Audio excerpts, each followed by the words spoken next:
கேள்வி ஒன்றாக இருந்தாலும் பதில் எப்படியா இருக்கான், ஆளுக்கு ஏற்ற மாதிரி மாறுபடும். நேரில் வந்துட்டால் என்ன பண்ணிடலாம், எல்லா கேள்வியும் கேட்டு தெளிவாக.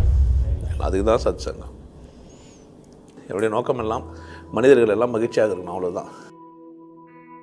சில செயல்களை நம்ம மீறி செஞ்சுனுங்கிறோம்.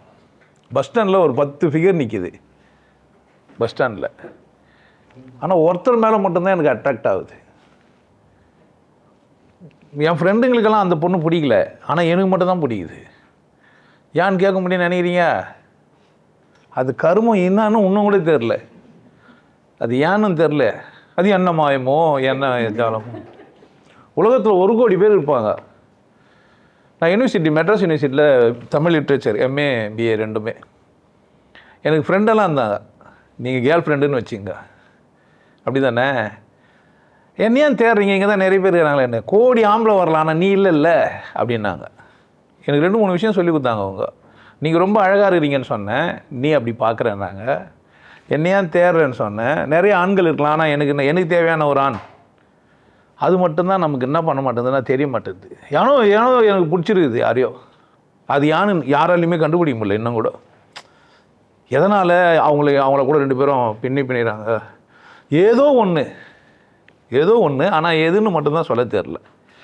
அதுதான் மனம் கண்டுபிடிக்கிற ஒரு அற்புதம். நம்ம மனம் இருக்குதே, அவ்வளோ ரொம்ப விசேஷமானது. நமக்கு தேவையானதை நமக்கு முன்னாடியே அது தெரிஞ்சு வச்சிருக்குது. எது? மனம் தெரிஞ்சு வச்சிருக்குது.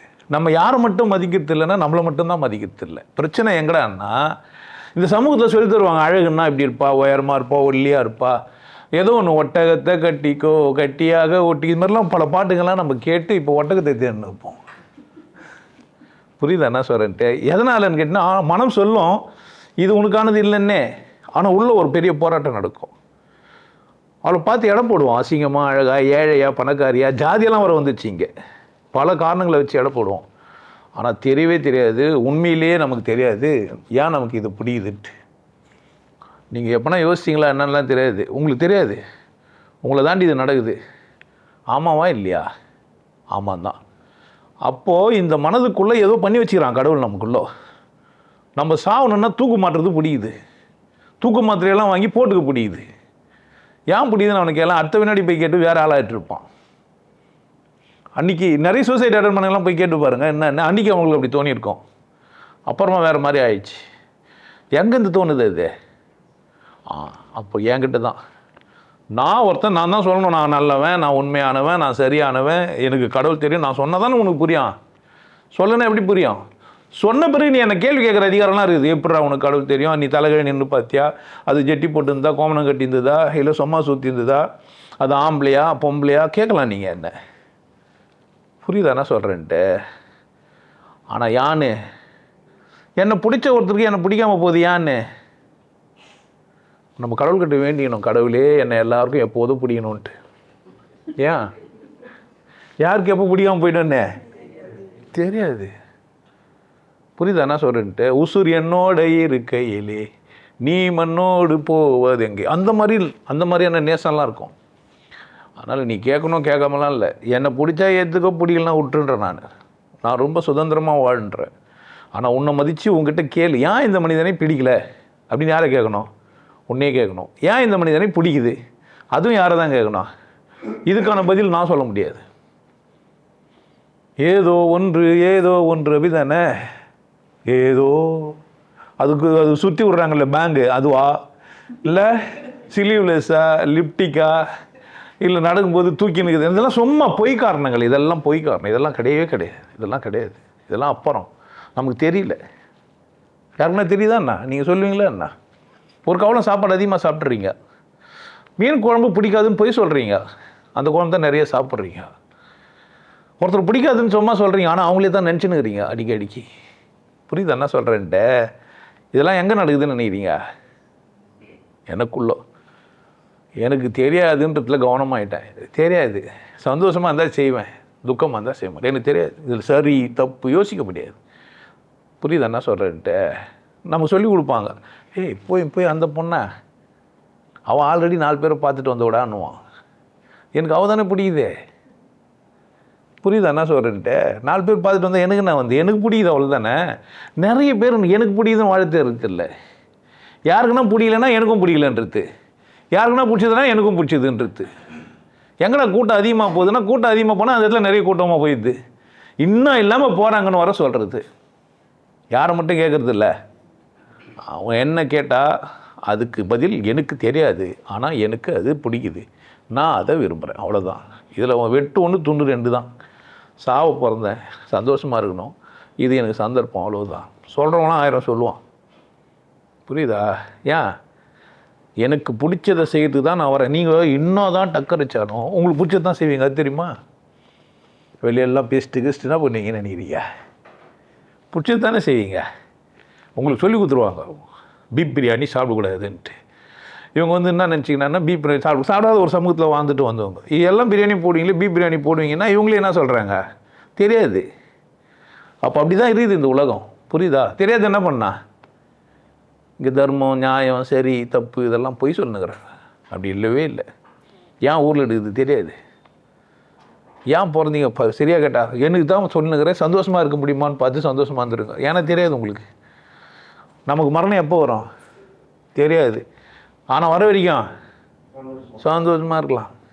இருக்க மாட்டேன்னா நான் என்ன பண்ண முடியும்? அது சார் கோட்டை தட்டுறான்னு அவன் நம்ம என்ன பண்ண முடியும்? ஒருத்தர் கேட்குறேன், மேலே தட்டுற கீழே கட்டுற திட்டம் மொத்தமாக சுற்றுது, சரக்கு நல்லா விற்றுக்கு வீடு விற்றுங்களான்றான். உச்சா போதையே ஏற மாட்டேங்குது, காசு மட்டும் அவ்வளோ வாங்குறீங்க. புரியுதா?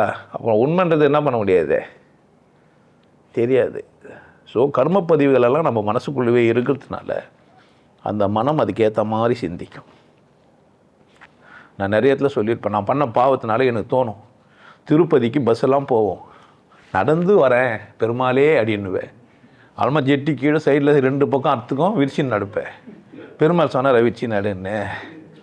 ஏன் உனக்கு ஏன் தோணுச்சு அப்படியே? தலையெழுத்து தலை விதின்றதெல்லாம் எங்கே இருக்குதுன்னா மனசுக்குள்ளே தான். பிரம்மா தனியாக லட்டெல்லாம் வச்செல்லாம் எழுதலை. உனக்கு தோணும் வெறுப்பாக தான் இருக்கணும் வாழ்க்கையிலன்னா என்ன பண்ணணும்னா அதுக்கேற்ற மாதிரி சம்பவங்களாக தோணும். சந்தோஷமாக தான் இருப்பேன்னு தெரிஞ்சால் என்ன பண்ணுவேன்?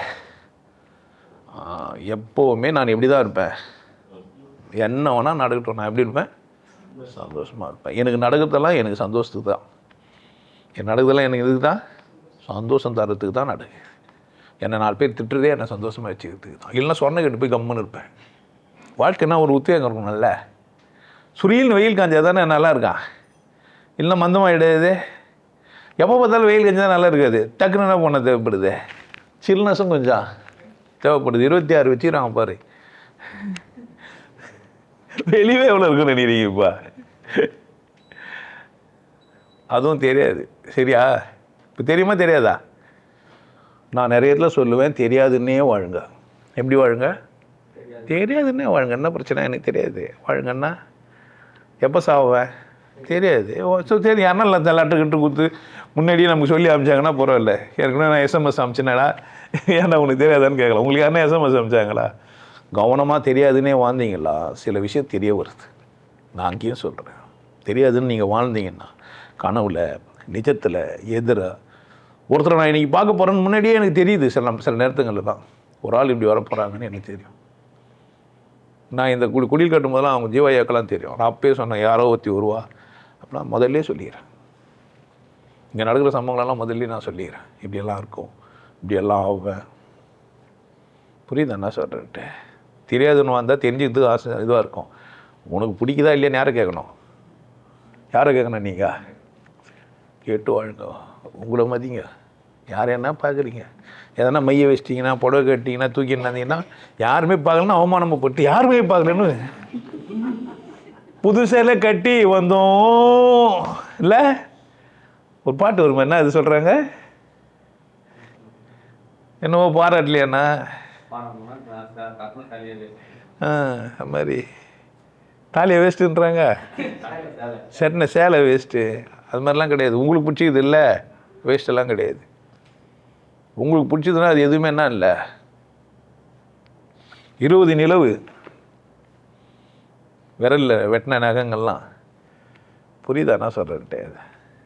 ஏன் நீ நிலவுன்னு சொன்னால் அப்படிலாம் புரியலன்னா விட்டுருங்க, புரிஞ்சா புரிஞ்சேன்னு, தெரிலன்னா விட்டுருங்க. ஆனால் சந்தோஷமாக இருக்கும். புரியுதா? உங்களுக்கு எல்லாருக்கும் ஒரு விஷயம் சொல்கிறேன்.